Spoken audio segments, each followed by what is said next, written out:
the Songo. Let's break it down, play through both variations, and then we'll go through it step by step.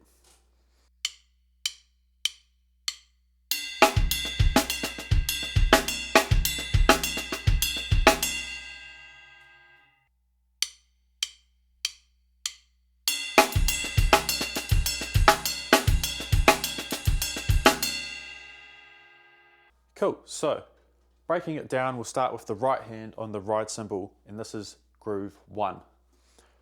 Nice and easy, it's going to be on beats 1 and 3. Now I've written this as a 2-bar variation of the groove. Sorry, it's a 2-bar transcription of the groove, but you can just write it as a simple 1 bar. However, I just think it's easier on the eyes in terms of reading 8th notes versus all these 16ths with ghosts. So right hand on beats 1 and 3, so 1, 2, 3, 4, 1, 2, 3, 4. That doesn't change.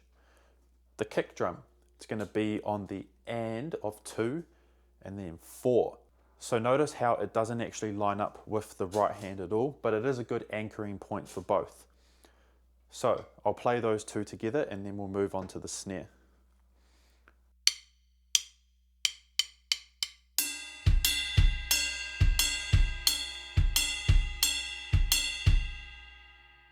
Now the snare is where it gets a little bit tricky, so we'll start in bar 1 and then we'll move to bar 2.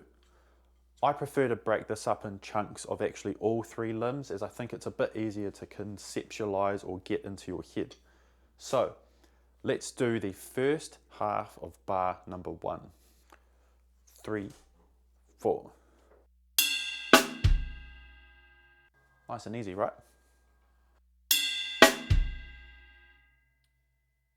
The second half is where we start introducing ghost notes on the snare. The first snare hit of the second half is going to be ghosted, so nice and light, with the second note being accented. Sounds a little something like this from the second half.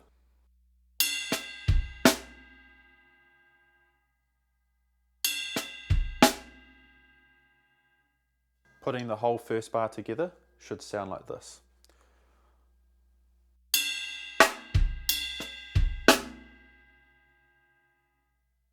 Now obviously I'm rim-shotting some of those notes there. That's more so just for the purpose of showing you the difference. Make sure you use your rim shots in a polite and respectful manner. What I mean by that is don't overdo it. It has its time and place. Now the second bar of this Songo phrase, again, ride is on beats 1 and 3, kick is on the and of 2 and 4. But this time we're going to start off with 2 ghost notes on the snare after the initial ride hit, followed by the kick. Sounds like this. And then it's basically the same pattern as last time, with the first snare note being ghosted and the second being accented.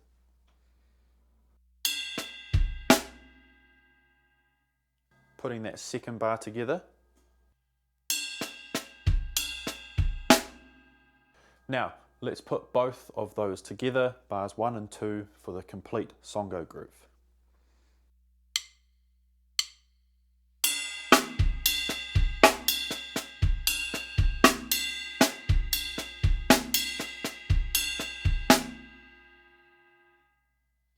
There you have it. You can now play the Songo.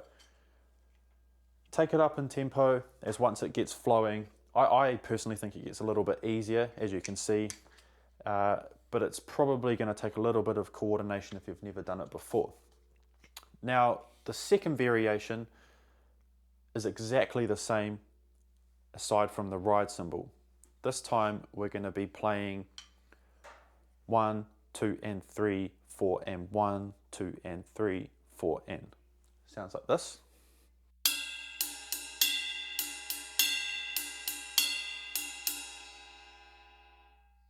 And if we put the pattern underneath it,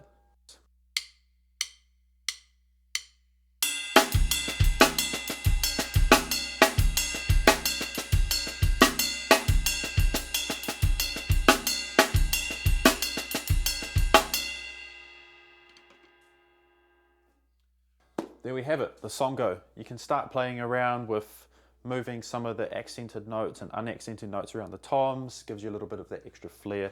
but that there is the basic Songo groove.